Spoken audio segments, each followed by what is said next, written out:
આ બહુ clear cut protocol સાથેનું એક અમે ડિપાર્ટમેન્ટ ડેવલપ કર્યું છે હેલ્થ વનમાં, અને અમારું પ્રાઇમ ફોકસ જ એથ્લીટ સ્પોર્ટ્સ રિલેટેડ ઇન્જરીઝ છે એને કેટર કરવાનું. ઓલ્ડ પીપલમાં કઈ રીતની ઇન્જરીઝ વધારે જુઓ છો? અત્યારે જે અમે ની રિપ્લેસમેન્ટ કરી રહ્યા છીએ એ બેસ્ટ ની રિપ્લેસમેન્ટ કરી રહ્યા છીએ. અત્યારે યંગ લોકોમાં પણ હિપ રિપ્લેસમેન્ટ બહુ કરવાની જરૂર વધી ગઈ છે. કોઈ સર્જનના સ્ટેપ્સ સેમ ના હોય. તો આ ની રિપ્લેસમેન્ટમાં જે રોબોટિક સર્જરીઝ થતી હોય છે એ શું કઈ રીતે અલગ પડે છે? તો તમે પેશન્ટનો ફાયદો નથી કરી રહ્યા, તો તમે પેશન્ટ નુકસાન કરી રહ્યા. પેશન્ટ માટે શું ડિફરન્સ છે આમાં રોબોટિક્સ ને નોન રોબોટિક્સમાં?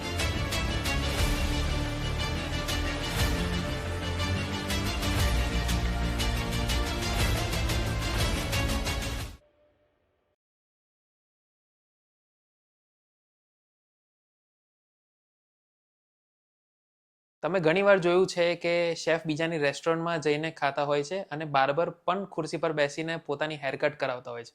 આજે એક્ઝેક્ટલી એ જ ફિલિંગ આવવાની છે. આજે આપના ગેસ્ટ ડોક્ટર છે અને વર્ષોથી ડોક્ટર્સને માઇક સામે બેસાડીને અનફિલ્ટર્ડ સવાલો પૂછે છે અને લોકો સુધી સાચી વાત પહોંચાડે છે. નો શુગર કોટિંગ, નો ડ્રામા. પણ આજે માઇક ફ્લિપ થવાનું છે. ડોક્ટર રવિ પ્રજાપતિ ઓર્થોપેડિક અને જોઈન્ટ રિપ્લેસમેન્ટ સર્જન છે, જેમને વીએસ હોસ્પિટલમાંથી MBBS કર્યું હતું અને મુંબઈથી માસ્ટર્સ કર્યું હતું, અને ઉપરથી Indian society of hip and knee surgeons તરફથી એમને ફેલોશિપ કરેલી છે. એટલે કે ની અને હિપની વાત આવે તો ડોક્ટર રવિ પ્રજાપતિનું નામ આવે ને આવે જ. અને આ બધાની વચ્ચે એ પોતાનો પોડકાસ્ટ પણ ચલાવે છે, જ્યારે એ દર વખતે હોસ્ટ હોય છે. તો ચાલો મળીએ ડોક્ટર રવિને. આજે સર તમે ગેસ્ટ છો, માઇક મારી પાસે છે અને સવાલો પણ મારા છે, તો કેવું લાગે છે બીજી બાજુ બેસીને? પહેલા તો આ બાજુ જ હતો, પછી તમારી બાજુ આવ્યો, હવે પાછો આજે આ બાજુ આવ્યો. એટલે સારું છે. કેટલીક અનફિલ્ટર્ડ વાતો મારી પાસે બી છે, તો કરીએ આજે. નેચરલી ફ્લો આપણો પોડકાસ્ટનો એ રીતનો રહેશે કે તમારી બેકગ્રાઉન્ડ સ્ટોરીઝ, તમારું ચાઇલ્ડહુડ, તમારા રોલ મોડલ્સ, અને પછી આપણે ધીરે ધીરે તમારી લાઈફ ઉપર જઈશું અને એઝ અ ડૉક્ટર તમે કઈ રીતે અચીવમેન્ટ્સ કર્યા અને અત્યારે તમે કઈ રીતે અચીવમેન્ટ્સ કરી રહ્યા છો, તો આપણે એ રીતે આપણે પોડકાસ્ટને આગળ વધારીશું. શ્યોર. તો સર, ડૉક્ટર બનવાનો સૌથી પહેલાં તો તમારો આઈડિયા કેવી રીતે આવ્યો હતો એના ઉપર જઈએ. તો સર, તમે ચાઇલ્ડહુડમાં તમે અમદાવાદથી જ બિલોંગ કરો છો અને કઈ રીતે તમારું એટલે ભણવાનું એજ્યુકેશનનું? રાઈટ. એટલે સી બેસિકલી હું છું મહેસાણાનો, મારા પેરેન્ટ્સ બી મહેસાણા જ રહે છે. મારું હોમટાઉન, મારું વતન બી મહેસાણા જ કહેવાય. એટલે હું GJ2 પ્રોડક્ટ છું. હવે છે ને, પહેલાં એવું હતું કે બે જ ઓપ્શન હતા, કે કાં તો તમે ડૉક્ટર બનો, કાં તો તમે એન્જિનિયર બનો. ત્રીજો, ચોથો, પાંચમો એવો કોઈ ઓપ્શન હતો નહીં એમ. અને મારા ફાધર પોતે એન્જિનિયર છે, એટલે ખાસ તો એમને એવું હતું કે ભાઈ આવું મજૂરીવાળા ફિલ્ડમાં ના આવે, આ બેટર ફિલ્ડ છે, મોર રિસ્પેક્ટેડ ફિલ્ડ છે. એટલે એક એમનું પુશ હતું. અને ફેમિલીમાં ગ્રાન્ડફાધર, ગ્રેટ ગ્રાન્ડફાધર, બધાને એવું હતું કે એક ફેમિલીમાં કોઈ ડૉક્ટર હોય. અને હાલ તો એવું લાગે છે કે ફોર્ચ્યુનેટલી એ જવાબદારી મારા માથે આવી. I got good result in 12th અને મને VSમાં એડમિશન મળ્યું. અને then it is like go with the flow thing basically. એટલે એવું કોઈ ગજબ સ્ટ્રોંગ મોટિવેશન કે ભાઈ ના આ જ કરવું છે ને આ જ કરી લેવું છે, એવું નહીં. હા, એવું એન્જિનિયરિંગ તરફ હતું થોડું, કેમ કે ફાધરને જોયા, એમની સાથે ફર્યો, રોડ કેવી રીતે બને, બિલ્ડિંગ કન્સ્ટ્રક્શન કેવી રીતે થાય, એ બધું શીખ્યો એમની પાસે 8th, 9th, 10th, 11th સુધી. અને એટલે જ એમણે એવું કીધું કે આવી બધી મજૂરી કરવામાં બહુ મજા નથી. તો આપણે એટલે 10thમાંથી તમારે સાયન્સ અને એનું અલગ અમારી એક્સપેરિમેન્ટલ બેચ હતી. અચ્છા. 2006 બેચ. એટલે અમારા ટાઈમે જ પેલું મેથ્સ અને બાયોલોજી અલગ થયું. એટલે 10th પછી જે ડિસિઝન લીધું કે આપણે બાયોલોજી લેવાનું છે અને now you'll have to score well, તો તને તારા ફિલ્ડનું બેસ્ટ ફિલ્ડ મળશે. અને then with the grace of God સારા પર્સન્ટેજ આવ્યા અને VSમાં એડમિશન મળ્યું ને પછી જર્ની ચાલુ થઈ. એટલે તમારા ફેમિલીમાંથી બેઝિકલી કોઈ ડોક્ટર હતું? ના, ફેમિલીમાં ક્યાંય કોઈ ડોક્ટર નથી. એટલે તમારું ઇન્સ્પિરેશન એટલે કોઈક એવું પર્સન મળ્યું હશે જેમણે તમને સલાહ આપી હશે કે આપણે આવું કરી શકો તમે? એ પેરેન્ટ્સ અને ગ્રાન્ડ પેરેન્ટ્સ ઓકે. કે વી નીડ સમવન કે જે ડોક્ટર હોય ફેમિલીમાં, અને એ મેં કીધું એ જવાબદારી મારામાંથી આવી બેસિકલી, અને આઈ એમ હેપી કે એ જવાબદારી મારામાંથી આવી. કારણ કે એવું ઘણી વાર જોયું છે કે મારી પોતાની લાઈફમાં પણ આપણા પેરેન્ટ્સ હોય તો એ લોકો એક એવું પર્સન તો શોધી જ કાઢે કે ભાઈ આને મેડિકલમાં જવું છે તો કોઈ ડોક્ટર જોડે વાત કરાવી દે, મળાવી દે કે ભાઈ તું આની જોડે વાત કરી, કેવી રીતે આગળ વધ્યા, કઈ રીતે કર્યું. ના, એવું તો કોઈ હતું નહીં મારા માટે. તો કેવું છે આજે બી I believe in that philosophy કે તમારા પેરેન્ટ્સ કહેતા હોય ને તમારા માટે સારું જ કહેતા હોય. એટલે પહેલેથી મને એવું છે કે જો મારા પેરેન્ટ્સે મને કંઈ કીધું છે તો એ મારા સારા માટે જ કીધું હશે, તો પછી બીજો કોઈ સેકન્ડ થોટ લાવવાની જરૂર નથી. તો પછી એમણે કીધું છે અને મેં કર્યું છે, સિમ્પલ એઝ દેટ. એક જનરેશન તમારી અલગ હતી ને અત્યારે જે જેન્ઝીને તમે જોશો એ પૂરા એની જનરેશન, એટલે એ તો દરેક જનરેશનના પોતપોતાના આપણે એવું કહી શકીએ કે પોઝિટિવ પોઈન્ટ્સ બી છે, નેગેટિવ થિંગ્સ બી છે. પણ અત્યારની જનરેશન પાસે એટલીસ્ટ એટલું સારું એક્સપોઝર છે, આટલું સોશિયલ મીડિયા આટલું એક્ટિવ છે, ઇન્ટરનેટ છે, એ લોકો ક્યારે બી કોઈ બી ડૉક્ટરને મળી શકે છે. અમારા સમયે તો એવું હતું નહીં કે એક તો તમારા ટાઉનમાં ગણીને 5 ડૉક્ટર હોય, એમની પાસે એવો તો સમય હોય નહીં કે તમને ગાઈડ કરે, કરી શકે. રાઈટ. ન્યૂઝપેપર સિવાય બીજું કોઈ એવું ઓપ્શન નહોતું કે જે વસ્તુને લઈને તમે વધારે ડીપ ઇન્ફોર્મેશન લઈ શકો કે બીજું કંઈ કરી શકો. એટલે એ જનરેશનમાં એવું હતું અમારે કે તમારા પેરેન્ટ્સ તમને કહી રહ્યા છે અથવા તમારા એલ્ડર્સ તમને કહી રહ્યા છે તો એ તમારા સારા માટે જ હશે. અને એવું માનીને હું ચાલ્યો છું ને અત્યારે બી I still follow whatever my parents advise me in any situation. એ તમારા અચીવમેન્ટ્સથી અમને લાગે છે કે તમારા પેરેન્ટ્સના બ્લેસિંગ્સ હંમેશા તમારી સાથે જ છે. ડેફિનેટલી યાર, અત્યારે પૃથ્વી પર આપણા માટે તો ભગવાન જ છે. રાઈટ, એકદમ બરાબર છે. હવે તમારા MBBS ને કોલેજની જો વાત કરવા જઈએ તો એ સમયના દિવસો કેવા હતા? કેટલા ટફ લાગતા હતા તમને એ દિવસો? ના, ટફ કશું નથી હોતું યાર. મને એવું લાગે છે કે આઈ વુડ સે મારા બધા એવું કહે છે ને કે ડૉક્ટર લોકો એમના છોકરાઓને ડૉક્ટર નહીં બનાવે હવે, કેમ કે એટલું ખરાબ થઈ ગયું છે ને એવું બધું આપણે સોશિયલ મીડિયા પર જોઈએ ને સાંભળીએ ને એ બધું. પણ મને એવું લાગે છે, એટલે એવી મારી ઈચ્છા છે, બેટર વર્ડ એવો છે કે હું મારા છોકરાઓને છે ને એટલીસ્ટ MBBS તો કરાવું યાર. કેમ કે એ બહુ અમેઝિંગ લાઈફ છે, બહુ અમેઝિંગ લાઈફ છે. પહેલું તો એ કે તમને 5.5 વર્ષનું બેચલર ડિગ્રી છે, કોઈ નથી કે જ્યાં તમે 5.5 વર્ષ સુધી એકદમ પેલું કહેવાય ને બેફિકરા થઈને કોલેજ લાઈફ એન્જોય કરો છો. આટલી લાંબી કોલેજ લાઈફ ક્યાંય કોઈ નથી, રાઈટ. અને તમે લગભગ બધા જ તમારી સાથેવાળા લોકો હોય, ઓલમોસ્ટ બધા જ રેન્કર હોય, એટલે એક લેવલથી વધારે ઉપરના IQ વાળા લોકો સાથે જ તમે રહો છો. તમારા થોટ્સનું એક્સચેન્જ થાય છે, તમારા બધા વિચારો બધા એકબીજા સાથે તમે આપલે કરો છો, તમે એટલું બધું નવું નવું શીખો છો, એટલા બધા દેશ વિદેશના લોકોને મળો છો તમે, રાઈટ. એટલે MBBS થી બેટર અકલ્ચરેશનનો માટેનું જે પ્લેટફોર્મ આઈ વુડ સે એક બી નથી. એટલે હું કહું છું મને એવું છે કે મારા છોકરાઓ બીજું કંઈ કરે ના કરે, એમના જે ફિલ્ડમાં કરવું હોય એ કરે.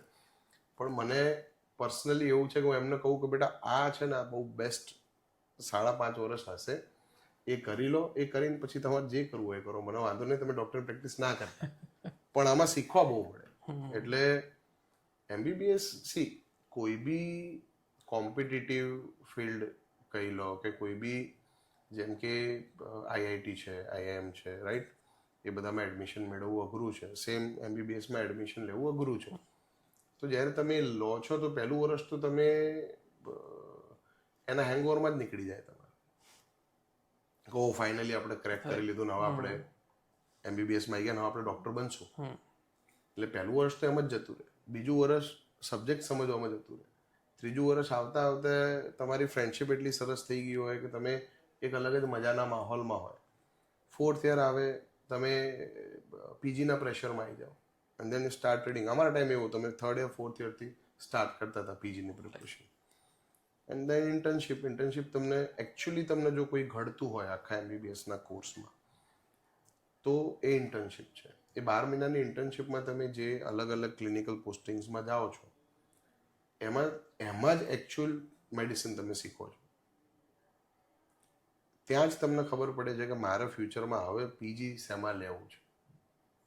તમને ઓર્થોપેડિક્સ ગમે છે, તમને સર્જિકલ ફિલ્ડ ગમે છે, તમને મેડિસિન ગમે છે, તમને OBGYN ગમે છે, તમને ડર્મેટોલોજી ગમે છે, તમને શું ગમે છે? કેમ કે ત્યારે તમે એકચ્યુઅલ પેશન્ટ ડોક્ટર રિલેશનશિપ વાળા એન્વાયરમેન્ટથી એક્સપોઝ થાઓ છો.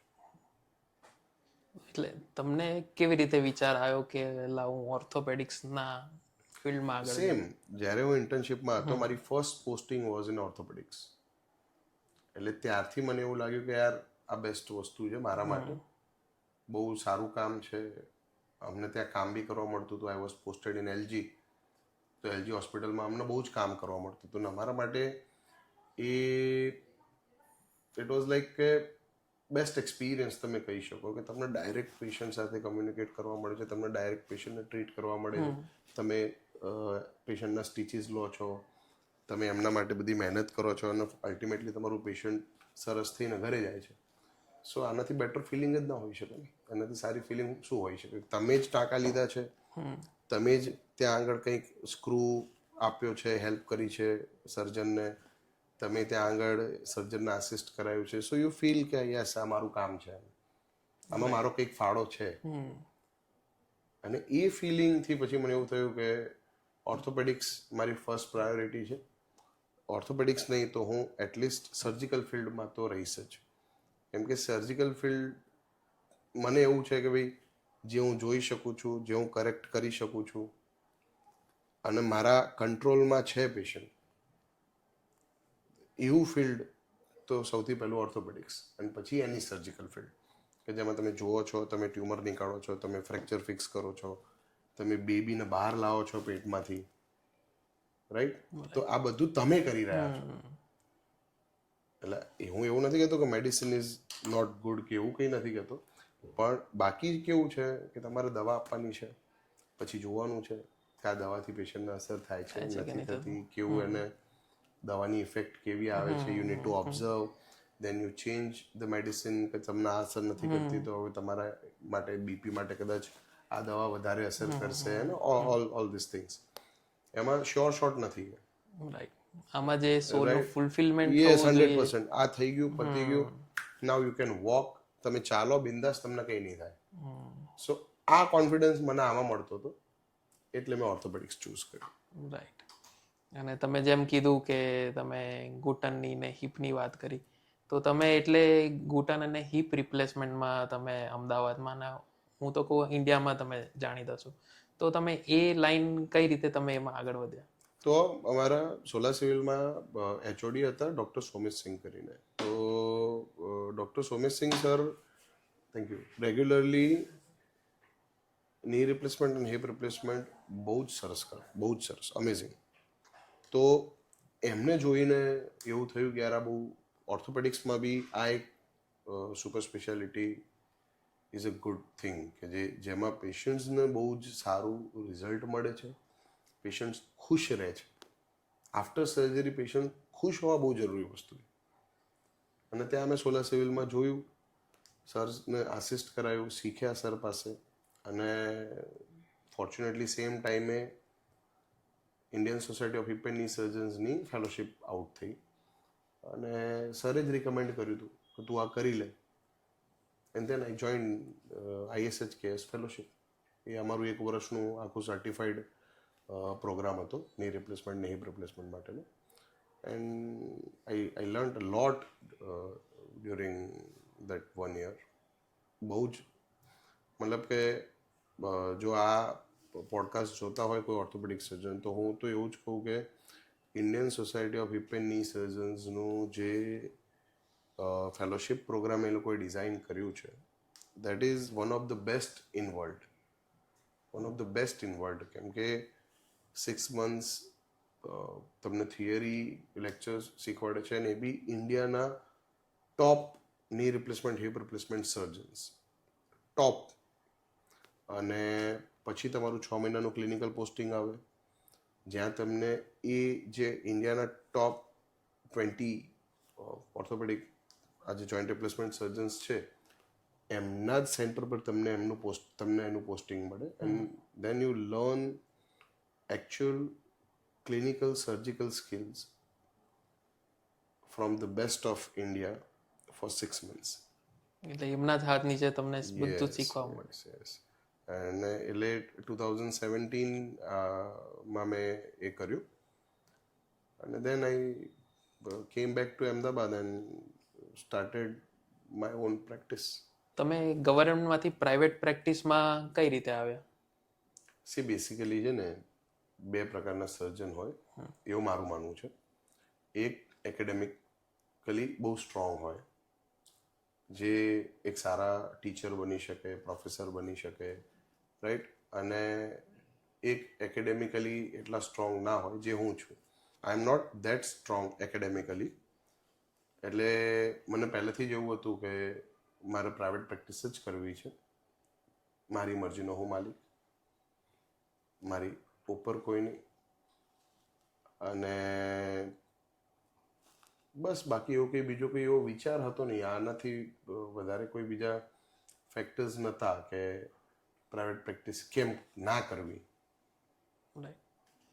અત્યારે જે પ્રમાણે આપણે જોઈએ છે, ભલે આપણે ગવર્મેન્ટ ગમે એટલું સારું કામ કરી દે, સારી હોસ્પિટલ કરી દે, પણ ત્યાં અમુક ડોક્ટર્સ એ રીતે જ કામ કરતા હોય છે કે ભાઈ ગવર્મેન્ટ છે, મારું પોતાનું તો છે નહીં, જોઈને આવે. ના, એવું નથી હોતું. આઈ ડિફર હિયર.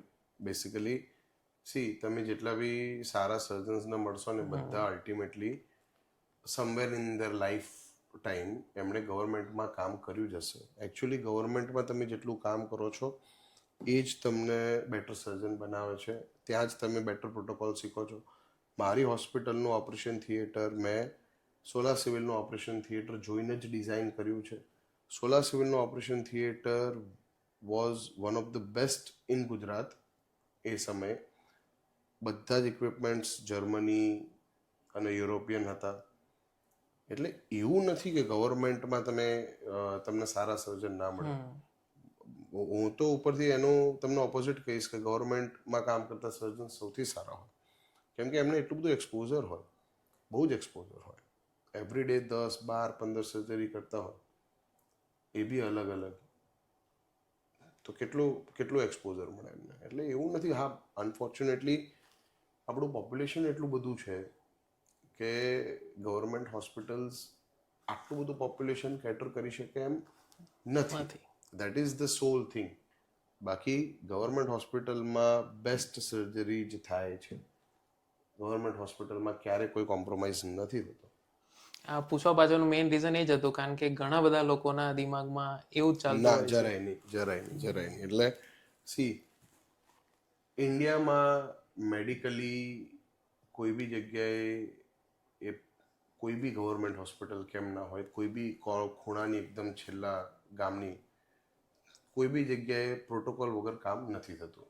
અને પ્રોટોકોલ્સ જ ઇમ્પોર્ટન્ટ છે. તમે પ્રોટોકોલથી કામ કરો છો તો તમે પેશન્ટને બેસ્ટ રિઝલ્ટ આપી જ શકો. અને ગવર્મેન્ટના પ્રોટોકોલ્સ બહુ જ સારા છે. અને આઈ વુડ સે કે ગવર્મેન્ટમાં ટ્રીટમેન્ટ લેવામાં કશું ખોટું નથી. ડૉક્ટર્સ બધા જ સારા છે. બરાબર છે. તો સર તમે અમદાવાદમાં ક્યારથી પ્રેક્ટિસ ચાલુ કરી? 2015. ઓલમોસ્ટ 11 વર્ષ થઈ ગયા છે. અને તમારું જે સેન્ટર છે એ ત્યારથી જ તમે 2015 થી જ ચાલુ કર્યું હતું, રાઈટ? 2016.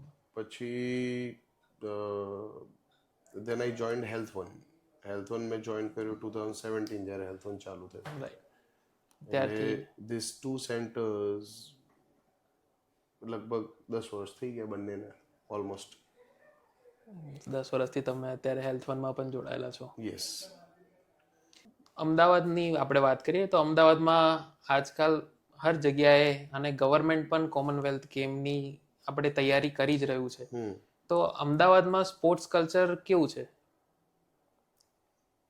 એટલે અમદાવાદનું સ્પોર્ટ્સ કલ્ચર આમ તો બહુ સારું અત્યારે છેલ્લા 3-4 વર્ષથી તો અ, બહુ બધા સ્પોર્ટ્સ સેન્ટર્સ બની ગયા છે અને આખી આખી રાત લોકો ક્રિકેટ બી રમે છે, પિકલ બોલ રમે છે, પછી સારા સારા જે કહેવાય કે ઓલિમ્પિક અને કોમનવેલ્થ લેવલના સ્પોર્ટ્સ સેન્ટર્સ બી બન્યા છે અમદાવાદમાં. એટલે see this is a very good change in youth actually, કે ડિફરન્ટ ટાઈપ ઓફ ગેમ્સ એમને એક્સપોઝર મળી રહ્યું છે, સારું ડિફરન્ટ ગેમ્સમાં એ લોકો ઇન્ટરેસ્ટ લઈ રહ્યા છે. આઈ વુડ સે જે ન્યૂ જનરેશન પેરેન્ટ્સ છે એ લોકો બી એમના કિડ્સને સ્પોર્ટ્સ માટે વધારે પુશ કરી રહ્યા છે. સો સી જે કમ્યુનિટીમાં સ્પોર્ટ્સ પ્રત્યે અવેરનેસ હોય ને કિડ્સમાં, મોટા લોકોમાં, એ કમ્યુનિટી ઓલવેઝ પ્રોગ્રેસ કરે. કેમ કે સ્પોર્ટ્સ તમને નાનપણથી જ લગભગ બધું જ શીખવાડી દે. કોમ્પિટિટિવનેસ, તમે હારો છો તો તમારે ડિપ્રેસ નથી થવાનું, તમારી એન્ઝાઇટી તમારે કેવી રીતે મેનેજ કરવાની છે, અંડર પ્રેશર કેવી રીતે રમવાનું છે, અંડર પ્રેશર પરફોર્મ કેવી રીતે કરવાનું છે. તો આઈ વુડ સે સ્પોર્ટ્સથી બેટર તો કોઈ આઈ ડોન્ટ થિંક કે બીજું કોઈ વસ્તુ હોઈ શકે જે તમને એકચ્યુઅલ રિયલ લાઈફ લેસન્સ રમતા રમતા શીખવાડી દે. That is sports. મારી વાત કરું તો મારે પણ એવું જ હતું. જે મારું હોમ છે, હાઉસ, એ 4 રસ્તા પર હતું. અમારું સોસાયટીમાં હતું નહીં ઘર. રાઈટ. તો અમારા ફ્રેન્ડ્સ ને બધા જે હતા એ બહુ જ ઓછા હતા સોસાયટીના, કારણ કે સોસાયટી વાળા એમની અલગ ટીમમાં રમતા હોય. તો અમારું મેઇન રીઝન મારું ટીમ વર્ક ને લીડરશિપનું મેઇન સ્પોર્ટ્સના લીધે જ રહ્યું છે, કારણ કે હું બહાર જઈને ક્રિકેટ શીખ્યો, ક્રિકેટમાં ટીમ વર્ક, એમાં કેપ્ટન હતો.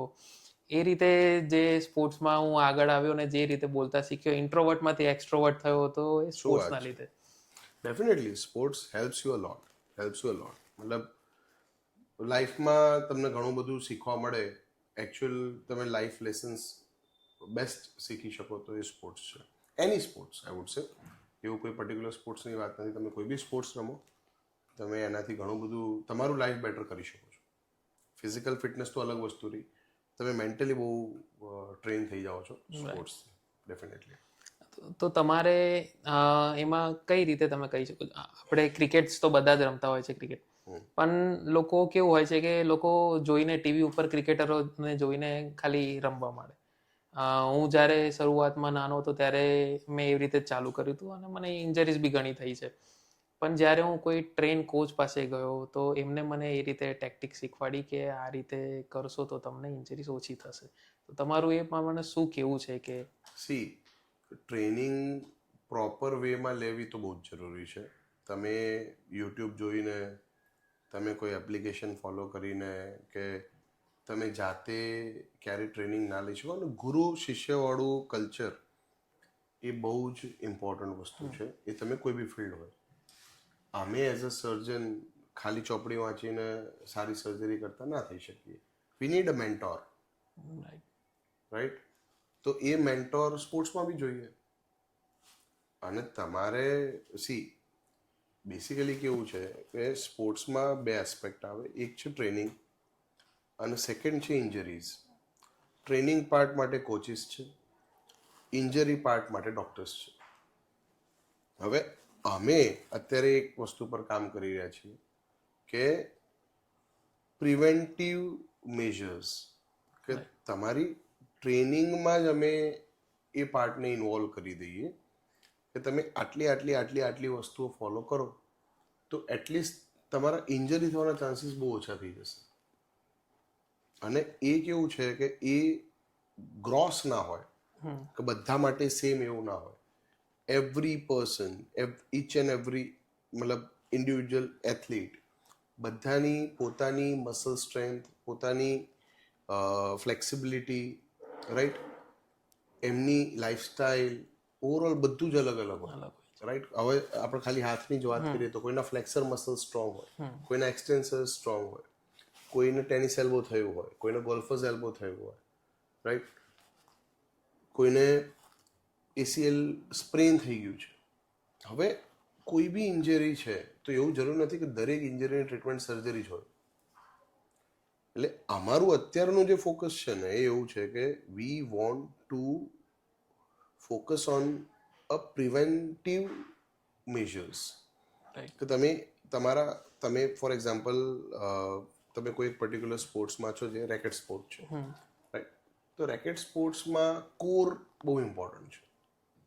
Shoulder, forearm, wrist, right? આ ત્રણ જે જોઈન્ટ્સ છે એ જોઈન્ટ્સની સરાઉન્ડિંગ જે મસલ્સ છે, પર્ટિક્યુલર મસલ્સ હોય, નાના નાના બહુ બધા. આપણે જનરલી જીમ કરીએ, જીમ કેવું હોય, મોટા મોટા મસલ્સ ઉપર કામ, કોર મસલ્સ ઉપર કોઈ કામ નથી કરતા આપણે. એટલે પહેલું તો અમે એક બહુ બ્યુટિફુલ ડિપાર્ટમેન્ટ અમે ડેવલપ કર્યો છે કે જેમાં અમે આના ઉપર જ ફોકસ કરીએ છીએ રાઈટ. કે તમારી પર્ટિક્યુલર ગેમ માટે પર્ટિક્યુલર મસલ્સની ટ્રેનિંગ, તમારી ઇન્જરી ઓછી કઈ રીતે કરી શકીએ કે થાય જ નહીં, એના માટે કઈ રીતે આપણે પ્રેક્ટિસ કરવી. જો ઇન્જરી થઈ છે તો એને આપણે ફાસ્ટ રિકવર કેવી રીતે કરવી.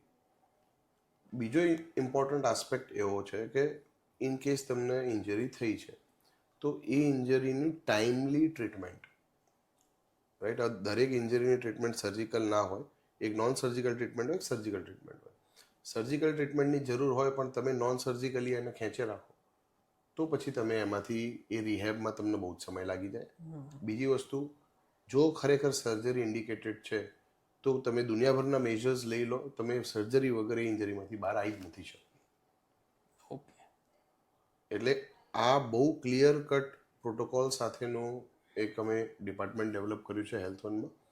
અને અમારું પ્રાઇમ ફોકસ જ એથ્લીટ્સ અને જે સ્પોર્ટ્સ રિલેટેડ ઇન્જરીઝ છે એને કેટર કરવાનું છે. સો એટલે હેલ્થ વનમાં જે બી આપણા અમદાવાદના કે ઇન્ડિયાના જે બી એથ્લીટ્સ છે, જે અત્યારે યુથ જે પ્રેક્ટિસ કરી રહ્યું છે, એ લોકો માટે તમે હેલ્થ વનમાં સ્પેશિયલ ડિપાર્ટમેન્ટ જ ચાલુ કર્યો છે. યસ. અને ઓકે. બ્યુટી એ છે ડિપાર્ટમેન્ટની કે કોઈ બી ડિપાર્ટમેન્ટ હોય ને, સી ઓલવેઝ તમારે કોઈ બી વસ્તુમાં કે કોઈ બી સ્પોર્ટ્સ કહો કે એનીથિંગ ઇન લાઈફ, જો તમારે બેટર રિઝલ્ટ જોઈતું હોય ને તો તમારે ટીમવર્ક જોઈએ, તમારે મલ્ટીડિસિપ્લિનરી અપ્રોચ જોઈએ, તમારે સાયન્સ બેક્ડ કામ કરવું પડે. તમે હવામાં વાતો ના કરી શકો, એકદમ એવિડન્સ બેઝ પ્રેક્ટિસ કરવી પડે તમારે. હવે ઓર્થોપેડિક સર્જનનું as a sports injury specialist શું કામ મારું? મારું કામ એ છે કે જો એવી કોઈ ઇન્જરીઝ છે કે જેને સર્જિકલ ટ્રીટમેન્ટની જરૂર છે તો એ હું કરું. સ્પોર્ટ્સ ફિઝિયોથેરાપિસ્ટ હોય, સ્પોર્ટ્સ ફિઝિયોથેરાપિસ્ટ ડૉક્ટરનું કામ શું છે? રિહેબ, એમના મસલ સ્ટ્રેન્થનિંગ, એમની ટ્રેનિંગ, એમની ઇન્જરી વગર એમના મસલ્સ બેટર ડેવલપ થાય, કોઈ જીમ ઇન્જરીઝ ના થાય, એ રીતની બધી જ એક્સરસાઇઝ કરાવવાની. તો એ સ્પોર્ટ્સ ફિઝિયોથેરાપિસ્ટનું કામ છે. થર્ડ અને બહુ જ ઇમ્પોર્ટન્ટ, ન્યુરોફિઝિશિયનનું કામ છે આની અંદર. શું છે ન્યુરોફિઝિશિયનનું કામ? તો ન્યુરોફિઝિશિયન તમારા રિફ્લેક્સિસ કેવી રીતે બેટર થઈ શકે ઓકે. એના ઉપર અમારા ન્યુરોફિઝિશિયન્સ કામ કરે છે. કે ફોર એક્ઝામ્પલ તમે ક્રિકેટર છો અને you want to have a cover drive, right? તો એના માટે તમારા બોલની સ્પીડ તો બહુ જ જોરદાર વધારે છે. તમે બેડમિન્ટન રમો છો, શટલની સ્પીડ બહુ જ વધારે છે. તો એ તમારું રિફ્લેક્સ કેવી રીતે બેટર થઈ શકે, ફાસ્ટ કેવી રીતે થઈ શકે, તો એના પાછળ અમારા ન્યુરોફિઝિશિયન્સ, આખી ન્યુરોની ટીમ કામ કરે છે, રાઈટ? મેન્ટલ વેલબિંગ વગર આ બધું જ નકામું. એટલે તમારી મેન્ટલ વેલબિંગ કેવી છે એના માટે અમારા સ્પોર્ટ્સ ડિપાર્ટમેન્ટમાં બહુ જ એક્સપિરિયન્સ્ડ અને બહુ જ સારા સાયકેટ્રિક ડૉક્ટર્સ બી છે કે જે, અથવા તમે કહી શકો મેન્ટલ હેલ્થ અથવા મેન્ટલ વેલબિંગ તમારું બેટર થઈ શકે, તમારું ફોકસ વધારે બેટર થઈ શકે, એના માટેની બી બહુ સરસ ટીમ છે. તો આ બધું જ ભેગું થાય ત્યારે એક બેટર સ્પોર્ટ્સ પર્સન આપણે ક્રિએટ કરી શકીએ. ક્રિએટ કરી છે લોકોને આ વસ્તુ ખ્યાલ જ નહીં હોતો કે એક સ્પોર્ટ્સ પર્સન બનવા પાછળ કેટલી મહેનત જતી હોય બહુ સૌથી વધારે તો પેરેન્ટ્સની, છે રાઈટ. પેરેન્ટ્સનો એટલો મોટો ભોગ હોય એની પાછળ. તો સ્પોર્ટ્સ ઇન્જરીમાં એથ્લીટ્સ જ આવી શકે છે કે નોર્મલ કોઈ પણ યુથ હોય તે આવી શકે? ના સી બેસિકલી કેવું છે, સ્પોર્ટ્સ ઇન્જરી એટલે તમને પિકલ બોલ રમતા બી વાગી શકે, રાઈટ? અથવા તમે પિકલ બોલમાં અત્યારે મેં એન્કલ ટ્વિસ્ટ સૌથી વધારે જોઈએ છે. પછી નેટ બોક્સ ક્રિકેટ હોય, બોક્સ ક્રિકેટમાં ફિંગર પર ઇન્જરી બહુ જ કોમન એમ. એટલે આ બધી ઇન્જરીઝ બી સ્પોર્ટ્સ ઇન્જરીઝમાં જ આવે, રાઈટ. રાઈટ? તો એની સ્પોર્ટ્સ એન્ડ એની પર્સન, એવું જરૂર નથી કે તમે સ્ટેટ લેવલ ચેમ્પિયન હશો કે નેશનલ લેવલ ચેમ્પિયન હશો કે અથવા તમે એ લેવલની તૈયારી કરો છો તો જ તમને આ વસ્તુની જરૂર છે, એવું નથી. એટલે તમે if you are playing any sports then you can consult our sports injury department. અને ના કરે ભગવાનને તમને ઇન્જરી થાય છે, then our department is the best place to visit. તો આપણે સ્પોર્ટ્સ ઇન્જરીમાં રૂટીનલી વાત કરીએ તો કઈ ઇન્જરીઝ કોમન હોય છે? સી કોમનલી એટલે સ્પોર્ટ્સ ઇન્જરીમાં જે કન્સિડર થતી હોય ને એ હોય તમારા નીમાં એક લિગામેન્ટ આવે, ACL કરીને લિગામેન્ટ હોય, એન્ટિયર ક્રુશિયેટ લિગામેન્ટ. એની ઇન્જરી બહુ કોમન છે. ફૂટબોલ, ક્રિકેટ, એની સ્પોર્ટ્સ જ્યાં તમારા પગ તો વપરાવાના જ છે, રાઈટ? ટ્વિસ્ટિંગ અથવા તમે પેલું કહેવાય કે કોઈ બી જગ્યાએ તમે પડો છો, બેલેન્સ નથી રહેતું, રાઈટ? અને એ બહુ જ કોમન છે કે ACL લિગામેન્ટ તૂટી જાય, ટેર થાય. એની સાથે નીમાં બે ગાદી હોય, આપણી મેનિસ્કસ ઇન્જરી, એની સાથે એસોસિએટેડ હોય છે મોટાભાગના કેસીસમાં. એટલે ની ઇન્જરીઝ સ્પોર્ટ્સમાં એ બહુ કોમન હોય છે, ACL અને મેનિસ્કસ. સેકન્ડ કોમન હોય શોલ્ડર. શોલ્ડરમાં આપણા 4 મસલ્સનું એક ગ્રુપ હોય, રોટેટર કફ કરીને. તો એ રોટેટર કફની ઇન્જરી બહુ વધારે હોય છે, કેમ કે ઓલ રેકેટ સ્પોર્ટ્સ એમાં શોલ્ડરની ઇન્જરી થવાના ચાન્સીસ વધારે હોય. પણ ફોર્ચ્યુનેટલી અત્યારે મતલબ ઓર્થોપેડિક એટલું સારું ઇવોલ્વ થઈ ગયું છે કે ઇવન ACL કમ્પ્લીટ તમારું તૂટી ગયું હોય તો બી એ સારી રીતે રિકન્સ્ટ્રક્ટ થઈ શકે.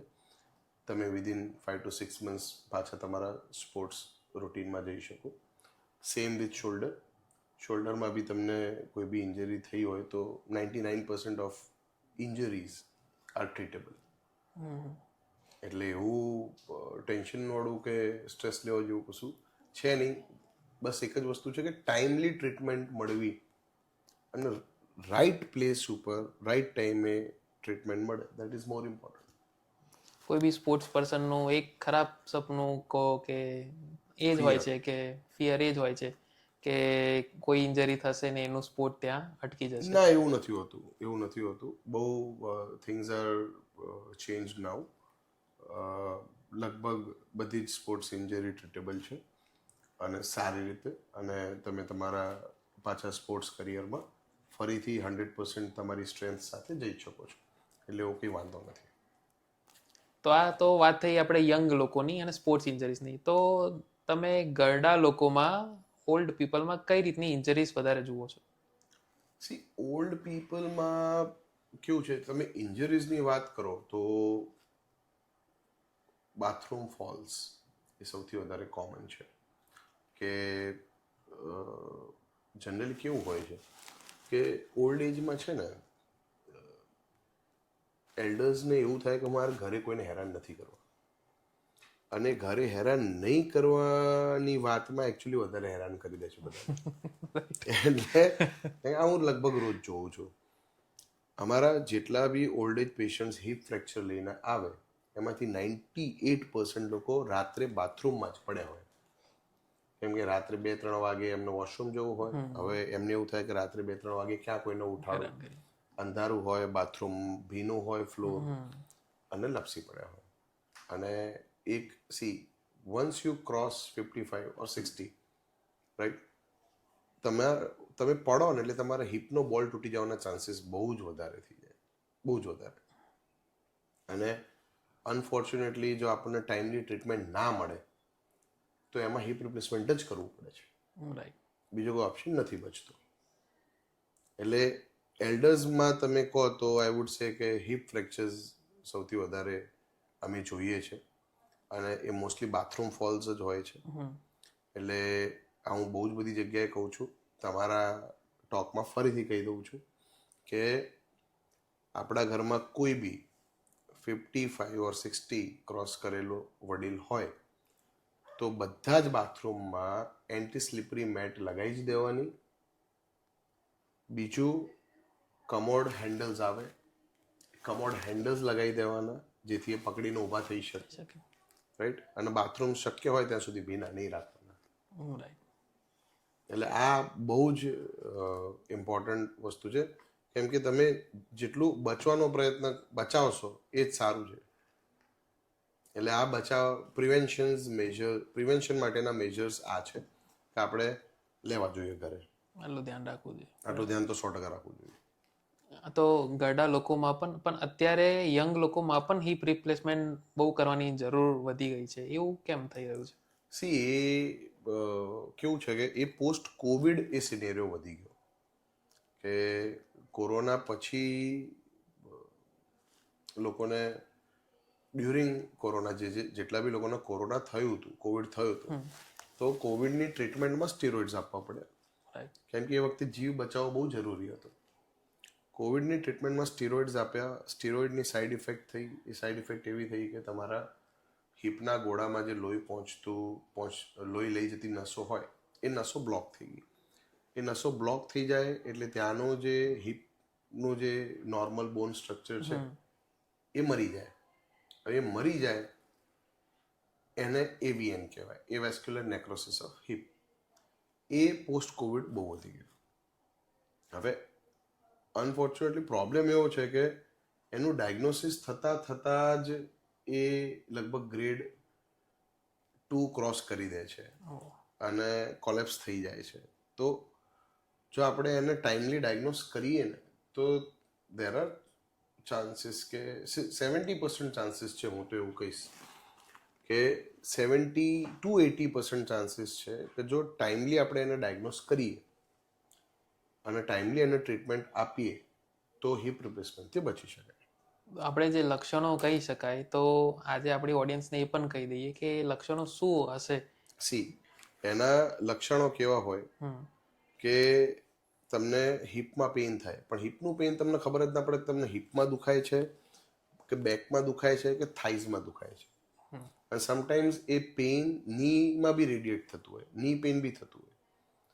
એટલે હું છે ને જ્યારે બી હું પેશન્ટ મને બતાવવા આવે ને હું ડાયગ્નોસ કરતો હોઉં ત્યારે મારા 3 ફિક્સ પોઈન્ટ છે હિસ્ટ્રીના. પહેલું, તમને કોવિડ થયું હતું તો આ બધાએ ધ્યાન રાખવું જોઈએ, આપણી ઓડિયન્સે બી, કે જો તમને કોવિડ થયું છે ઇરરિસ્પેક્ટિવ ઓફ એડમિશન, કે તમે હોસ્પિટલ એડમિટ થયા છો કે નથી થયા, તમે કંઈક તો ટ્રીટમેન્ટ લીધી જ હશે.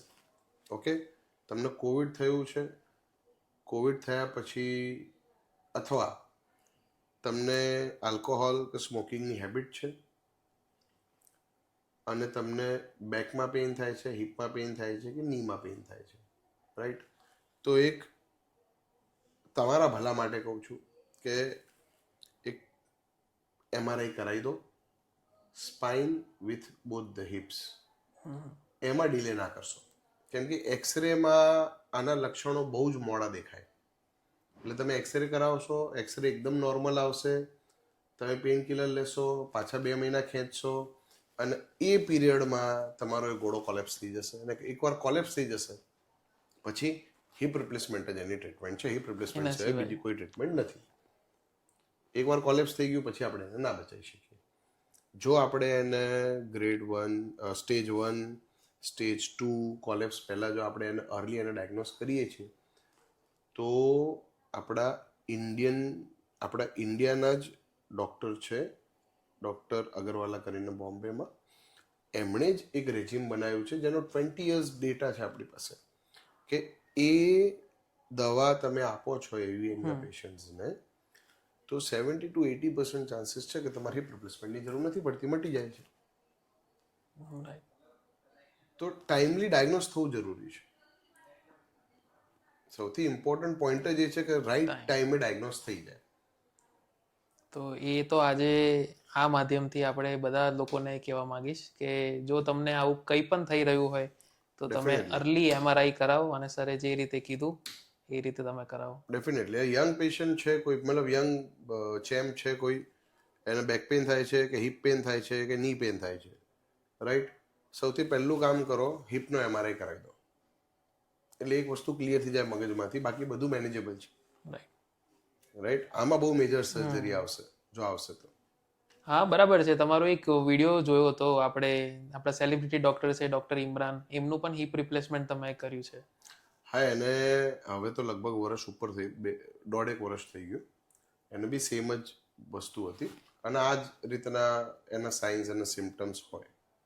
એટલે કેવું છે કે હિપ રિપ્લેસમેન્ટ ડાયગ્નોસિસ, એની દવાઓ, AVN નું ડાયગ્નોસિસ, એની દવાઓ, એની ટ્રીટમેન્ટ, એ બધી વસ્તુ છે. પણ એકવાર કોલેપ્સ થઈ ગયું પછી તમારી પાસે હિપ રિપ્લેસમેન્ટ સિવાય બીજો કોઈ રસ્તો નથી AVN-માં. તો હિપ રિપ્લેસમેન્ટમાં બી ઘણી બધી ટેક્ટિક્સ હોય છે કે ડાયરેક્ટ ઇન્ટિરિયર, પોસ્ટિરિયર, તો એ બધું શું છે? બેસિકલી એ અપ્રોચ છે. હિપ રિપ્લેસમેન્ટ તો સેમ જ થવાનું છે કે તમારો ગોળો ખરાબ થઈ ગયો છે, ત્યાં આગળ એ ગોળો ચેન્જ થશે, સામે તમારું સોકેટ ખરાબ થઈ ગયું છે, સોકેટ ચેન્જ થશે, રાઈટ, અને એનું તમારું આ મૂવમેન્ટ ચાલુ થશે. બેસિકલી સરફેસ ચેન્જ કરવાની છે આપણે. પણ એ હિપ સુધી પહોંચવું કેવી રીતે, તો આ બે અપ્રોચીસ છે જે ફેમસ અપ્રોચીસ છે. કન્વેન્શનલ અથવા ટ્રેડિશનલ અપ્રોચ કહી શકો કે જે પોસ્ટિરિયર અપ્રોચ છે, કે જે તમારા બટક્સમાંથી ઓપન થાય અને ત્યાં આગળ અમારે ઘણા બધા મસલ્સ કટ કરવા પડે હિપ સુધી પહોંચવા માટે. ડાયરેક્ટ એન્ટિરિયરમાં ફાયદો એ છે કે આપણે મસલ્સ કટ નથી કરવા પડતા, એ મસલ્સ સ્પ્લિટ જ કરવાના હોય. દરેક મસલ્સની વચ્ચે એક લેયર હોય, એટલે એ લેયર્સથી અમે ઓપન કરીને અમે હિપ જોઈન્ટ સુધી પહોંચી શકીએ. એનો ફાયદો પ્રેક્ટિકલી તમે મને પૂછો, હું બંને કરું છું. ડાયરેક્ટ એન્ટિરિયરના બહુ બધા પેશન્ટ્સ કર્યા છે. મારા એક્સપિરિયન્સ પ્રમાણે ડાયરેક્ટ એન્ટિરિયરનો ફાયદો યંગ પેશન્ટ્સમાં વધારે છે, એટલા માટે કે યંગ પેશન્ટ્સને બધું ફાસ્ટ મોબિલિટી જોઈએ છે અત્યારે, કે એમને from the very same day બી કહી શકાય કે સેમ ડે એમને વોક કરવું છે, એમને 2 પગ પોળા રાખીને 1 થી 1.5 મહિનો સૂતા નથી રહેવું, રાઈટ, એમને પડખું બી ફરવું છે, એમને જલ્દી પલોઠી બી વાળવી છે, એમને જલ્દી નીચે બી બેસવું છે, રાઈટ. એમને પ્રેક્ટિકલી કોઈ રિસ્ટ્રિક્શન નથી જોઈતું સ્ટાર્ટિંગથી જ. જેવી સર્જરી પતે છે એવું તરત એમને બધી જ એક્ટિવિટી કરવા જોઈએ છે. તો એના માટે direct anterior approach best option છે. તમે પોસ્ટિરિયર અપ્રોચથી બી જો તમારી સર્જરી થઈ છે તો આફ્ટર 2 months તમે આ બધું જ કરી જ શકવાના છો. જસ્ટ પ્રોબ્લેમ એટલો જ છે કે તમારે 1.5 થી 2 મહિનો તમારે સાચવવું પડે છે. એટલે એમાં જે હીલિંગ છે એ થોડું ફાસ્ટ છે, સમય લાગે એમાં, કેમ કે એમાં તમારા મસલ્સ કટ થયા છે, તમારા મસલ્સને હીલ થવા દેવાના છે. તો હીલ થવા દેવા માટે તમારે એક એન્વાયરમેન્ટ આપવું પડે, એક પર્ટિક્યુલર પોઝિશન આપવી પડે કે જ્યાં એમ તમારા મસલ્સ સારી રીતે હીલ થઈ શકે. So this is it. આ જ ડિફરન્સ છે, આના સિવાય બીજો કોઈ ડિફરન્સ નથી.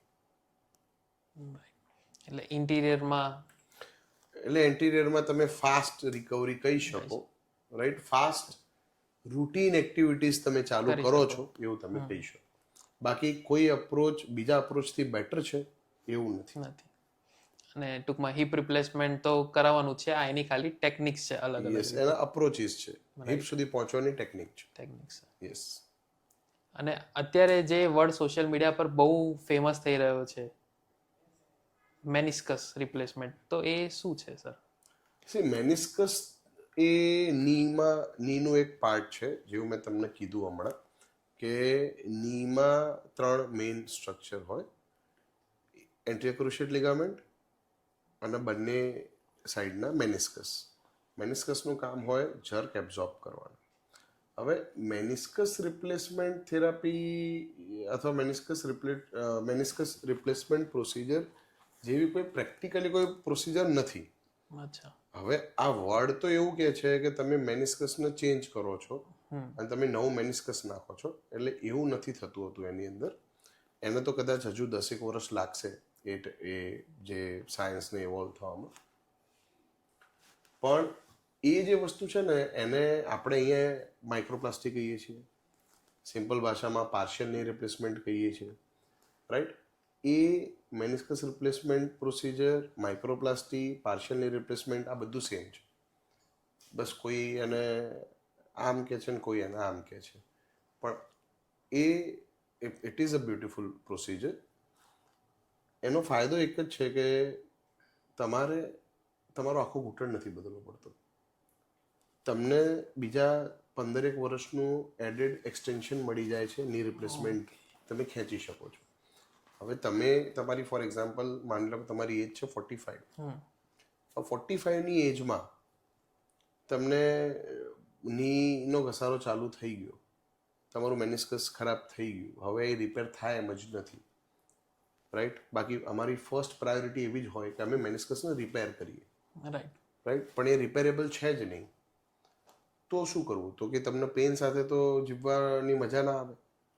સેકન્ડ વસ્તુ એવી થાય કે અમે તમારું આખું ઘૂંટણ જ બદલી દઈએ. હવે તમે 45ની એજ છે, તમારી એક્ટિવિટી ડિમાન્ડ બહુ વધારે હોય, તમારે રન કરવું હોય, તમારે નીચે બેસવું હોય, તમારે ફૂલ સ્કોટ કરીને બેસવું હોય, તમારે બધું જ કરવું હોય પ્રેક્ટિકલી. તો 45થી જ અમે તમને રિસ્ટ્રિક્ટ કરી દઈએ તો એ બી ઠીક નથી. એટલા માટે આ પ્રોસિજર અમે કરતા હોઈએ કે 45થી 60 સુધી અમે તમને તમારા નીને ખેંચી શકીએ અને તમે ની રિપ્લેસમેન્ટને ડિલે કરી શકો, રાઈટ? અને એના બહુ સિલેક્ટિવ ક્રાઇટેરિયા છે. એવું નથી કે કોઈ બી પેશન્ટને તમે માઇક્રોપ્લાસ્ટી કે પાર્શિયલ નહીં કરી શકો, એવું નથી. એના બહુ પર્ટિક્યુલર અને બહુ સ્ટ્રિન્જન્ટ ક્રાઇટેરિયા છે. એ ક્રાઇટેરિયામાં જો તમે ફિટ બેસતા હોય તો જ અમે એ વસ્તુ કરી શકીએ. એટલે બધા માટે પોસિબલ નથી. બધા માટે પોસિબલ નથી, અને બધામાં કરવું બી ના જોઈએ. અમારો પર્સનલ ઓપિનિયન છે. કેમ? કોઈને બી હું પાર્શિયલની રિપ્લેસમેન્ટ કરું છું અને 2 વર્ષમાં જ જો એને ટોટલની રિપ્લેસમેન્ટ કરવાની જરૂર પડે છે, તો this is not the right candidate. એને એટલીસ્ટ 8-10 વર્ષ ચાલે છે, તો હું એને કંઈક એડવાન્ટેજ આપી રહ્યો છું પાર્શિયલની રિપ્લેસમેન્ટ કરીને. હમણાં કરીને પછી 2 વર્ષમાં જો મારે ટોટલની રિપ્લેસમેન્ટ કરવા જેવું થાય તો બેટર છે કે હું અત્યારે જ ટોટલની રિપ્લેસમેન્ટ કરી દઉં. બરાબર છે. અને ની રિપ્લેસમેન્ટની જગ્યાએ જે અમુક ઇન્જેક્શન્સ આપતા હોય છે એ સેફ છે? સેફટી નોન સેફટી તો મને ખબર નહીં, બટ પર્સનલી હું તો એવું માનું છું કે એ ક્રાઇમ છે. એ મારો પર્સનલ ઓપિનિયન છે કે આના માટે છે ને તમારે સાયન્સ સમજવું પડે. બેસિકલી તમે નીમાં ઇન્જેક્શન ક્યારે આપો છો? જ્યારે તમને ની પેઇન થાય છે, રાઈટ? ની પેઇન કેમ થાય છે સૌથી પહેલાં તો એ તમારે સમજવું પડે. એ બહુ ઇમ્પોર્ટન્ટ પોઈન્ટ છે.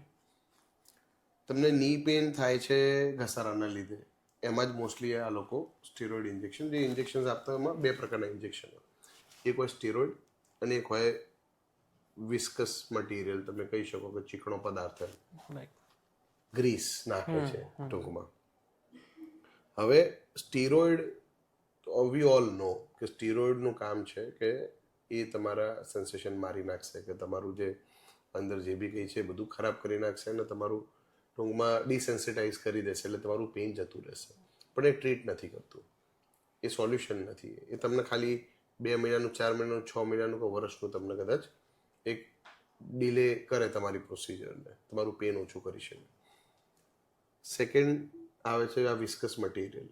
હવે એ મટીરિયલ જે નાખવાનું આવે છે એનું ઇન્ડિકેશન બધા જ રિસર્ચ એવું કહે છે કે એ આપવાનું હોય આપણા ગ્રેડ 1 કે ગ્રેડ 2 ઓસ્ટિયોઆર્થ્રાઇટિસમાં, અર્લી ઓસ્ટિયોઆર્થ્રાઇટિસમાં. અર્લી, મોડરેટ ને સિવિયર, આ 3માં સિમ્પલ સમજવા માટે આપણે એને ડિવાઈડ કરીએ કે જ્યારે ઘસારાની શરૂઆત થાય છે ત્યારે તમે જો આ ઇન્જેક્શન આપો છો તો એનાથી કાર્ટિલેજમાં ફાયદો થાય છે તમને. હવે ઘણા સ્ટડીઝ છે કે જે એવું કહે છે કે એના કરતાં તમે ફિઝિયોથેરાપી કરો તો તમને એના કરતાં વધારે સારો ફાયદો થશે, રાઈટ? એ તમારું ટેમ્પરરી તમને સોલ્યુશન આપે છે. ફિઝિયોથેરાપી તમને પરમનન્ટ સોલ્યુશન આપે છે. તમારા મસલ્સની સ્ટ્રેન્થ વધે છે. બીજું, ફિઝિયોથેરાપીમાં તમારે તમારા નીને એક્સપોઝ નથી કરવાનો એક્સટર્નલ એન્વાયરમેન્ટથી. આમાં તમે બહારની એક્સટર્નલ એન્વાયરમેન્ટથી તમારા નીના ઇન્ટરનલ એન્વાયરમેન્ટને એક્સપોઝ કરો છો, એટલે તમારા ઇન્ફેક્શનના ચાન્સીસ બહુ વધી જાય. અને હું કેમ કહું છું કે ઇટ ઇઝ અ ક્રાઇમ, કેમ કે નીમાં કે એની જોઈન્ટ જે બહારના એન્વાયરમેન્ટથી એક્સપોઝ છે જ નહીં, અને તમે ઇન્જેક્શન આપીને એને બહારથી એક્સપોઝ કરો છો અને જો એને ઇન્ફેક્શન થાય છે તો it is horrible for patient, actually horrible. Physiotherapy is the best. Best. Physiotherapy is best treatment for early osteoarthritis, moderate osteoarthritis. For severe osteoarthritis, મતલબ કે શરૂઆત અને મિડ ફેઝનો જો તમને ઘસારો છે તો તમારા માટે ફિઝિયોથેરાપી જ બેસ્ટ ટ્રીટમેન્ટ છે. જો તમને સિવિયર ઘસારો છે તો પછી તમારા માટે ની રિપ્લેસમેન્ટ ઓપ્શન છે. અને આ ની રિપ્લેસમેન્ટમાં આપણા કયા કયા પ્રકારના ટેકનિક્સ હોય છે? ની રિપ્લેસમેન્ટ છે ને, એ હું તમને કહું તો લગભગ છેલ્લા 30 વર્ષથી ઇવોલ્વ થયેલું સાયન્સ છે, અને એમાં લગભગ બધા જ સ્ટડી થઈ ગયા છે. એટલે અત્યારે જે અમે ની રિપ્લેસમેન્ટ કરી રહ્યા છીએ ને, એ બેસ્ટ ની રિપ્લેસમેન્ટ કરી રહ્યા છીએ સ્ટડી વાઇઝ. એના લગભગ જેટલા બી સ્ટડીઝ થવાના હતા, જે બી કંઈ સમજવાનું હતું, શોધવાનું હતું, જાણવાનું હતું, જેટલા બી કમ્પેરેટિવ સ્ટડીઝ થવાના હતા, એ બધા જ થઈ ગયા છે. અને we have got the best protocol now. એટલે અમે વી આર ફોર્ચ્યુનેટ ઇનફ કે અમે પેશન્ટ્સને બેસ્ટ રિઝલ્ટ આપી શકીએ છીએ, રાઈટ? તો એમાં ઘણા બધા પ્રકાર હોય. પ્રકાર ઇમ્પોર્ટન્ટ નથી, તમારી એક્સપર્ટીઝ શેનામાં છે that is more important, right? તમે કયા ઇન્સ્ટિટ્યૂટમાં શીખ્યા છો, તમારા સર્જન કઈ ટેકનિકથી કરતા હતા, તમારા મેન્ટર કઈ ટેકનિકથી કરતા હતા, તમે કોની પાસેથી શીખ્યા છો, અને તમારું પોતાનું તમે એની અંદર શું વેરિએશન એડ કર્યું છે, રાઈટ? કોઈ સર્જનના સ્ટેપ્સ સેમ ના હોય. એ જ બ્યુટી છે સર્જરીની, કે દરેક સર્જનના પોતાના પર્સનલ સ્ટેપ્સ હોય. એ જાતે જ એની આખી સર્જિકલ પ્રોસિજરને ડિઝાઇન કરતા હોય. તો આ ની રિપ્લેસમેન્ટમાં જે રોબોટિક સર્જરીઝ થતી હોય છે એ શું કઈ રીતે અલગ પડે છે? બેસિકલી કેવું છે કે મારી પર્સનલ જર્ની તમને કહું રોબોટિક્સ માટેની, તો 2017માં અમે નેવિગેશન શીખ્યા. અને નેવિગેશન એ શું કરતું, અમને ગાઈડ કરતું કે તમે આટલા મિલીમીટરના કટ્સ લેવાના છે, આવી રીતે. ની રિપ્લેસમેન્ટ ઇઝ કટ્સ. અલ્ટિમેટલી તમારા બોન્સ જે ખરાબ થઈ ગયા છે એમાં તમે 4 millimetre, 5 millimetre, 6 millimetre, 7 millimetre, 8 millimetre cut કરો છો, એક ગેપને બેલેન્સ કરો છો, પગ વળી ગયો છે એને સીધો કરો છો, જે સરફેસ ખરાબ થઈ ગઈ છે એ ખરાબ સરફેસને તમે રિપ્લેસ કરો છો. એટલે it is a surface replacement only. એ રિપ્લેસમેન્ટમાં એવું ના હોય કે આટલું મોટું હાડકું કાઢીને બીજું કંઈક નાખતા હોય, એવું ના હોય. એ મિલીમીટર્સમાં હોય. હવે જે નેવિગેશન હતું, એ નેવિગેશન અમને ગાઈડ કરતું કે ભાઈ આવી રીતે કરો, આવી રીતે કરો, આટલા કટ્સ લો, આટલા કટ્સ લો. નેવિગેશનનું અપગ્રેડેડ વર્ઝન એટલે રોબોટિક્સ. નેવિગેશન અમને ગાઈડ કરતું તમે કટ્સ લો. હવે રોબોટિક્સ જે નવું અપગ્રેડેડ વર્ઝન જે આયા બધા, એમાં હવે જાતે જ કટ્સ લે છે.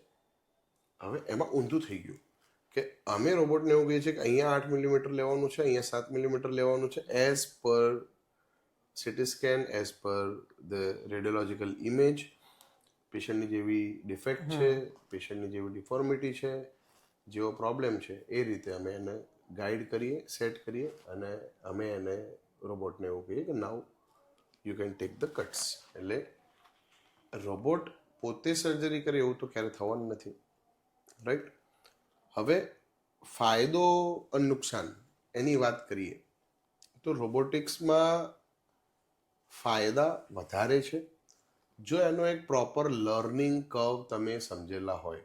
જેમ કે અમે 2017માં નેવિગેશન કરતા, તો navigation was the base of robotics. એટલે નેવિગેશનથી અપગ્રેડ થયું રોબોટિક્સ. તમે જો તમારું લર્નિંગ કર્વ છે, તમે બરાબર એને સમજેલા છો, તમે પ્રોપરલી એ ટેકનિક અને ટેકનોલોજીને સમજો છો, એક ટાઈમ ફ્રેમ હોય, અમારો ટુનિકેટ ટાઈમ કહેવાય ની રિપ્લેસમેન્ટમાં, કે તમારો tourniquet time should not be more than 90 minutes. એટલે તમે 90 મિનિટ્સની અંદર જો સર્જરી ફિનિશ કરો છો રોબોટિક્સ, તો રોબોટિક્સ બહુ જ ફાયદાકારક છે. જો તમે તમને રોબોટિક સર્જરી કરવામાં 90 મિનિટ્સથી વધારે સમય લાગે છે then you need to understand કે તમારે હજુ વધારે પ્રેક્ટિસની જરૂર છે. તો તમે પેશન્ટનો ફાયદો નથી કરી રહ્યા, તો તમે પેશન્ટ નુકસાન કરી રહ્યા છો. રાઈટ? એટલે ટાઈમ ફ્રેમ અને અન્ડરસ્ટેન્ડિંગ ઓફ ધ ટેકનોલોજી, આ બે વસ્તુ બહુ ઇમ્પોર્ટન્ટ પોઈન્ટ છે. એટલે તમે જે કીધું પેશન્ટનું નુકસાન કરી રહ્યો છો, એટલે એ નુકસાન એટલે કેવું થાય કે જેટલું વધારે ની રિપ્લેસમેન્ટ એટલે અમારે ઓપન કરવાનું છે, રાઈટ? ની તમારે ઓપન કરવાનું છે. ઓપન કરીએ છીએ એટલે એક્સટર્નલ એન્વાયરમેન્ટ સાથે એક્સપોઝ થાય છે. ભલે ઓપરેશન થિયેટરની ક્લાસ 100 બંધ હવા છે જેમાં કશું જ નથી, બટ સ્ટીલ આઉટર એર સાથે તમારો ની એક્સપોઝ થાય છે. એટલે એને જેટલો સમય વધારે એક્સપોઝ રહેશે એટલા એના ઇન્ફેક્શનના ચાન્સીસ વધશે. અને infection is the only complication, મને એવું લાગે છે. એના સિવાય બીજું કોઈ કોમ્પ્લિકેશન ની રિપ્લેસમેન્ટમાં નથી પ્રેક્ટિકલી. તો ઇન્ફેક્શન ના થાય એના માટે તમારે એક પર્ટિક્યુલર ટાઈમ ફ્રેમમાં તમારી સર્જરી કમ્પ્લીટ કરવી બહુ જરૂરી છે. એટલે રોબોટિક્સનો બી એક લર્નિંગ કર્વ છે. લર્નિંગ કર્વ તમે પ્રોપરલી ફોલો કરશો તો you will be able to do it in 1 hour આરામથી. એમાં કે બહુ વાંધો આવે એવું નથી હોતું. હવે પેશન્ટને શું ફાયદા છે? પેશન્ટ માટે શું ડિફરન્સ છે આમાં રોબોટિક્સ ને નોન રોબોટિક્સમાં? પેશન્ટ માટે હું તમને કહું તો મારા એક્સપિરિયન્સ પ્રમાણે અને જે રિસર્ચ પેપર્સ અને બુક્સ કહે છે કે અર્લી પોસ્ટ ઓપરેટિવ પેઇન, એટલે કે આજે સર્જરી થઈ છે ને આવતા 3-4 દિવસ કે અઠવાડિયું જે તમને સર્જિકલ પેઇન થવાનો છે એ રોબોટિક્સમાં બહુ જ ઓછો છે અને કન્વેન્શનલમાં એના કરતાં વધારે છે.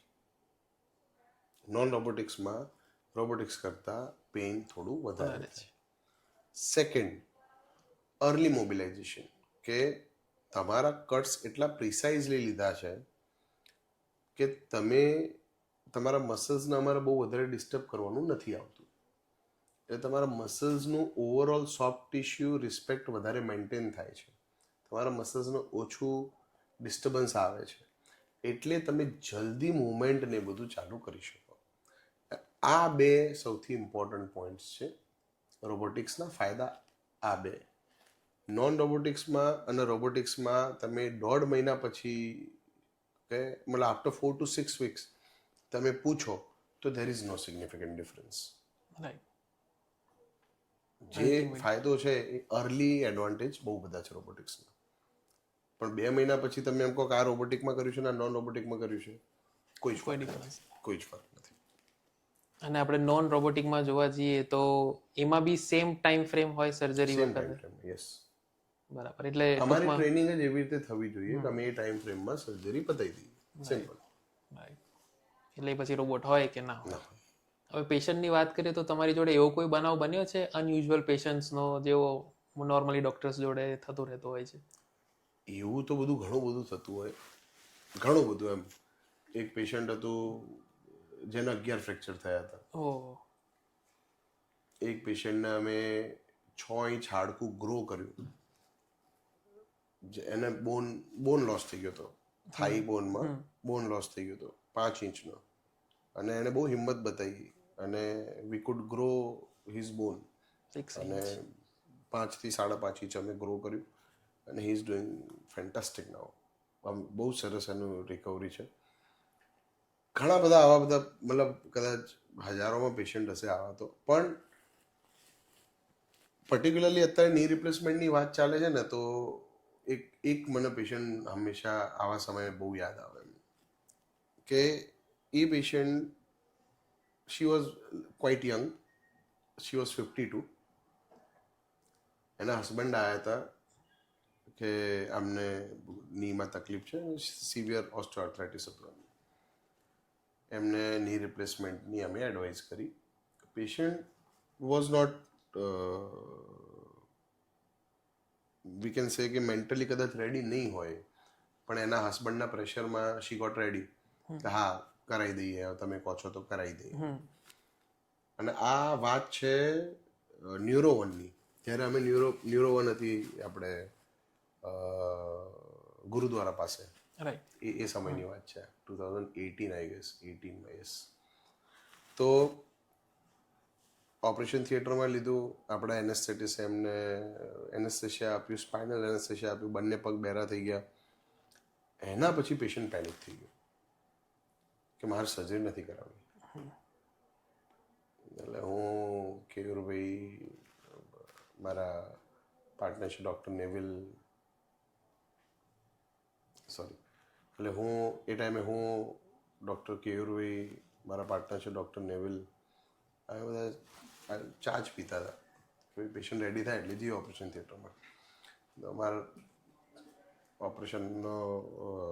અમારા ઓપરેશન થિયેટરનો હેડ છે શૈલેષ, એ આવ્યો દોડતો કે સર પેશન્ટ તો ના પાડે છે સર્જરી કરવાની. એટલે આવું તો આપણે સાંભળ્યું જ ના હોય કે પેશન્ટ ના પાડે છે, સર્જરી કરવાની ના પાડે છે. એટલે પછી એમ કહ્યું શું થયું? એટલે કે સર મારે સર્જરી નથી કરાવવી. તો એનેસ્થેશિયા આપી દીધું છે તમને, એટલે કે ના મારે નથી જ કરાવવું. મેં કીધું ઓકે, ઇટ્સ ઓકે, કશો વાંધો નથી. આપણે આમાં આખી એવી વસ્તુ નથી કે જોર જબર તમારો જીવ જતો રહેશે જો નહીં કરીએ તો, રાઈટ? ઇલેક્ટિવ પ્રોસિજર છે. પણ એનેસ્થેશિયા આપ્યું છે કે તમારે 24 કલાક રહેવું પડશે. હા, મને એનો વાંધો નથી. મેં કીધું ઓકે. એમને રૂમમાં શિફ્ટ કર્યા, બીજા દિવસે એમને ડિસ્ચાર્જ કર્યા. 1 મહિના પછી એ ફરીથી આવ્યા ટુ ગેટ ઓપરેટેડ. હવે આ ઇન્સિડન્ટ પછી છે ને મેં મારા કાઉન્સેલિંગમાં એક પોઈન્ટ એડ કરી દીધો છે. હું પેશન્ટને બહુ ક્લિયર કહું છું કે તમને મારા પર ટ્રસ્ટ ના હોય તો મારી પાસે સર્જરી નહીં કરાવવાની, રાઈટ? તમારા ઘરવાળા તમને પ્રેશર કરતા હોય તો તમારે સર્જરી નહીં કરાવવાની. તમને એવું છે કે આનું આમ છે, આનું આમ છે, આનું આમ છે, આનું આમ છે, પણ મને તો બહુ તકલીફ નથી, પણ બધાએ કરાયું છે તો હું બી કરાવી દઉં, એવું વિચારતા હોય તો બી સર્જરી ના કરાવતા. સર્જરી કોઈના પ્રેશરમાં આવીને કરાવવાની વસ્તુ નથી. ની રિપ્લેસમેન્ટ તો નહીં જ. તો સર ક્યારે કરાવવું જોઈએ આપણે ની રિપ્લેસમેન્ટ? સી, આ મારા પોતાના ક્રાઇટેરિયા કહી શકો કે પ્રોટોકોલ કહી શકો. મારું બહુ ક્લિયર છે. એક બહુ જ ઇમ્પોર્ટન્ટ વસ્તુ, રેસ્ટ પેઇન. રેસ્ટ પેઇન એટલે શું? કે તમને જ્યારે રાત્રે ઊંઘો છો અથવા જ્યારે તમે કશું જ નથી કરી રહ્યા, નથી તમે ચાલી રહ્યા, નથી તમે કોઈ પ્રેશર આપી રહ્યા તમારા નીઝ ઉપર, અને છતાં બી જો તમને નીમાં પેઇન થતું હોય, દેટ મીન્સ કે એ તમારો એકદમ આઈડિયલ ટાઈમ છે. હવે તમારો સમય આવી ગયો છે કે તમારે ની રિપ્લેસમેન્ટ કરાવી લેવું જોઈએ. જનરલી કોઈ બી પેશન્ટ મને જ્યારે ફર્સ્ટ ટાઈમ બતાવવા આવે છે તો આઈ નેવર સજેસ્ટ ધેમ કે ની રિપ્લેસમેન્ટ સ્ટ્રેટ અવે. એનું એક સાયકોલોજીકલ રીઝન છે કે પહેલું તો ની રિપ્લેસમેન્ટ ઇલેક્ટિવ પ્રોસિજર છે, ઇમરજન્સી છે નહીં. અને પેશન્ટ જ્યાં સુધી મેન્ટલી રેડી નથી થતું ત્યાં સુધી તમારે નહીં કરવું જોઈએ. નહીં તો શું થાય, સર્જરી કર્યા પછી પેશન્ટ આખી જિંદગી તમને ગાળો આપે ને એમના સગાને ગાળો આપે કે મારે નહોતું કરાવવાનું, આ લોકો જોર જબરદસ્તી કરાવી દીધું. એટલે પહેલાં તમે આઈસ એપ્લિકેશન કરો, તમે ફિઝિયોથેરાપી કરો, તમે લગભગ જે દવા, ફિઝિયોથેરાપી, આઈસ એપ્લિકેશન, આનું જે કોમ્બિનેશન છે એનો તમે 15 દિવસનો ટ્રાયલ લો. જો તમને એમાં ઇમ્પ્રુવમેન્ટ નથી આવતું અને તમને રેસ્ટ પેઇન બી રહે છે, રાઈટ, તમને ડિફિકલ્ટી ઇન વોકિંગ રહે છે, તમને સીડી ચડવા ઉતરવામાં તકલીફ પડે છે, તમને પલોઠી વાળીને ઊભા થવામાં તકલીફ પડે છે, તો તમે આઈડિયલ કેન્ડિડેટ છો ની રિપ્લેસમેન્ટ માટે. જો તમને ફિઝિયોથેરાપીથી ફાયદો થાય છે તો તમારે આઈડિયલી ફિઝિયોથેરાપી જ કરાવવી જોઈએ. રાઈટ. સર્જરીને સૌથી છેલ્લો ઓપ્શન. એ સૌથી છેલ્લો ઓપ્શન છે, ડેફિનેટલી. તો એવું કંઈ ખરું કે જેનાથી આપણે ની રિપ્લેસમેન્ટથી બચી શકીએ? સી, અત્યારે આપણી જે લાઈફસ્ટાઈલ છે ને એ પ્રમાણે થોડું ડિફિકલ્ટ છે, પણ તો બી એક રૂલ ઓફ 4 છે. તમારે એવરી ડે 40 મિનિટ્સ વોક કરવું જ પડશે, નહીં તો તમારા નીની સરાઉન્ડિંગ મસલ્સની સ્ટ્રેન્થ જ નહીં ડેવલપ થાય. તો તમારા નીની સરાઉન્ડિંગ મસલ્સ છે ને એની સ્ટ્રેન્થ ડેવલપ કરવી બહુ જરૂરી છે. તો 40 મિનિટ્સ વોક કરો, 4 લીટર પાણી પીઓ, 4 ગ્લાસ લીંબુ પાણી પીઓ, એટલે તમને પ્રોપર વિટામિન સી મળે, અને 4 પોર્શન પ્રોટીન. એટલે આટલી વસ્તુ જો તમે લેશો, પાણી તમારા મસલ્સ માટે બહુ ઇમ્પોર્ટન્ટ છે, તમારા બોન્સ માટે બહુ ઇમ્પોર્ટન્ટ છે. વિટામિન સી એ તમારી બોન હેલ્થ માટે બહુ ઇમ્પોર્ટન્ટ છે. લોકોને ખોટું છે કે ભાઈ કેલ્શિયમ જોઈએ. Vitamin she is very much important. Protein તમારા મસલ્સ અને તમારા બોન્સ બંને માટે ઇમ્પોર્ટન્ટ છે. વોક તો જ્યાં સુધી તમે તમારા બોન્સ ઉપર તમારા મસલ્સને પ્રેશર નહીં આપો ત્યાં સુધી ડેવલપ નહીં થાય. એટલે 40 મિનિટ્સની વોક બહુ ઇમ્પોર્ટન્ટ છે. એટલે આ રૂલ ઓફ 4 તમે ફોલો કરશો તો આઈ થિંક તમે ની રિપ્લેસમેન્ટથી બચી શકો ડેફિનેટલી. તો સર એક છેલ્લો સવાલ, તમારા હિસાબે બેસ્ટ સર્જન કોને કહી શકાય? હા, બહુ અઘરો સવાલ છે પ્રેક્ટિકલી કહું તો, અને બહુ સબ્જેક્ટિવ સવાલ છે. See I personally always believe I am the best. એ એક એટીટ્યુડ તમારો હોવો બી જોઈએ. Then only you can give your best results, right?